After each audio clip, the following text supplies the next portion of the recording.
Hello everyone. In this video, I'm going to give you the complete approach about how to study economic survey and budget for UPSC or the state civil services exams, right?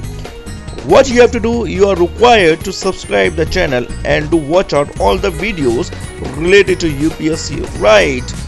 So stay tuned with me till the video end. In this video, I'm going to tell you about how to study economic survey and budget, which are the most important and reliable sources for enriching your answers in main examination and as well as in prelims. Direct questions are being asked by the examiner in the prelims exam, as you can see from the previous year questions, right?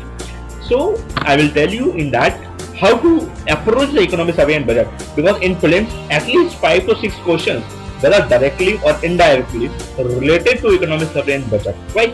As economic survey and budget can be regarded as an preface to the upcoming current affairs, as well as economic survey can be regarded as an conclusion of the last year current affairs, right? So first of all, my personal suggestion is that do not read economic survey and budget from the original content and government book unless and until someone has highlighted the important points in it, because everything from the economic survey and budget cannot be studied, right? You cannot read 1,000 of pages in 1 day or 2 days just for the sake of 5 to 6 courses, right? In this cost benefit ratio can be of negative, right? And because यार speaker नहीं, लोकसभा के speaker Lok Sabha MP तक नहीं पढ़ते हैं यार, हम लोग पढ़ के क्या करेंगे? बट इंपॉर्टेंट पॉइंट हमको याद रखनी है, ठीक है? सबसे पहले इकोनॉमिक सर्वे बजट उस तरह से आपको पढ़ना है जैसे कि एग्जाम में क्वेश्चन है, प्रीलिम्स तो मेंस में, राइट? सबसे पहले तो मैं कुछ कॉमन चीजें लेना चाहूंगा। स्क्रीन पे तो आपको दिख रहा है, आप स्क्रीन पे भी पॉइंट्स पढ़ सकते हैं, राइट? मैं पॉइंट्स के हिसाब से चलूंगा जो स्क्रीन पे पॉइंट्स लिखे हुए हैं। सबसे पहले बजट की बात करते हैं 2020 के बारे में। आपको बजट और इकोनॉमिक सर्वे दोनों में कॉमन पॉइंट्स लिखा हुआ है, study from the any reliable institute something. मैं किसी भी इंस्टीट्यूट का जो है एडवर्टाइजमेंट नहीं कर रहा हूं, बट यू कैन रीड। अरे यार इतने इंस्टीट्यूट होते हैं यार, वाजीराम हो गया, विजन हो गया, जी स्कोर हो गया, श्रीराम हो गया, फलाना दिखाना, इतने इंस्टीट्यूट जो है अपना जो है 100 पन्ने की समरी निकालता है इकोनॉमिक सर्वे बजट की, वो उठाने का उसमें भाई उन्होंने 1000 पेजेस को पहले से 100 पन्ने में कन्वर्ट कर दिया है, क्योंकि उन लोगों को मालूम है यार they are teaching from the several decades and they know what is to be read by the students, right? Therefore you are required to study from that book only, right? अब उसमें से भी कुछ लोग पूछेंगे सर उसमें से भी हमको जो है ये 100 पन्ने की जो किताब है, जो समरी है, उसमें से हमें क्या पढ़ना है क्या नहीं पढ़ना है, या फिर बेवकूफी वाली बात करते हो यार, जब पहले से 1000 पेजेस जो है 100 पेजेस में कन्वर्ट हो चुके हैं और in that book you are asking that what is to be read, it is impossible, right? आपको 100 पेजेस में सारे के 100 पूरे के पूरे text by text, context by context and paragraph by para आपको पढ़ना पड़ेगा। हाँ, कुछ इसमें से इंपॉर्टेंट पॉइंट हो सकते हैं कि आपको बहुत अच्छे से रटा होना चाहिए, वो मैं आपको अभी बताऊंगा। बेसिक नॉलेज आपको होनी चाहिए, इकोनॉमिक सर्वे क्या होता है, कौन इश्यू करता है, और इकोनॉमिक एडवाइजरी काउंसिल क्या होती है, क्या इकोनॉमिक सर्वे जो हमने जो रिकमेंडेशन है क्या वो बाइंडिंग है कि नहीं है।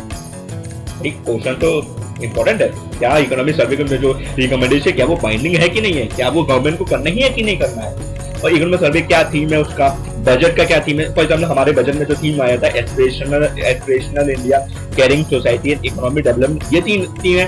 अब एग्जाम में ऐसे भी क्वेश्चन बन सकता है which of these is a theme is not a theme of the budget, तो कोई ऐसा ऑड इवन आउट वाला ऑड ऑप्शन होगा, उसको आपको एलिमिनेट करना होगा, तो ऐसा भी प्रॉब्लम क्वेश्चन आ सकता है।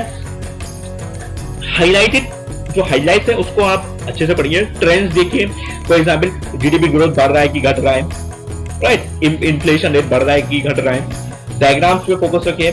For example rupees comes from, rupees goes to, कि सबसे पहले रुपीज कहां से आता है, असेंडिंग ऑर्डर, डिसेंडिंग ऑर्डर, ये चीज एग्जाम इस तरह से क्वेश्चन आ सकते हैं। टेबल्स को आपको देखना पड़ेगा, टेबल्स के फिगर्स रखने की कोशिश ना करें, फिगर्स कभी एग्जाम में नहीं आएगा। फॉर एग्जांपल आप रख रहे हैं कि यूएसए से हमारा करंट डेफिसिट इतना था, तो पिछले साल इतना डॉलर आया, इस साल इतना डॉलर आया, ये सब नहीं आएगा। ट्रेंड्स देखना पड़ेगा आपको, बढ़ रहा है कि नहीं घट रहा है। फॉर एग्जाम्पल आप देख सकते हैं कि हमारे पास इंडिया में जो एक्सटर्नल ट्रेड की बात करें तो इंडिया में जो करंट जो डेफिसिट पॉजिटिव है, मतलब करंट अकाउंट डेफिसिट जो इसका पॉजिटिव है वो सिर्फ 2 कंट्रीज के पास है, यूएसए के साथ में और यूएई के साथ में, बाकी सबके पास करंट नेगेटिव है।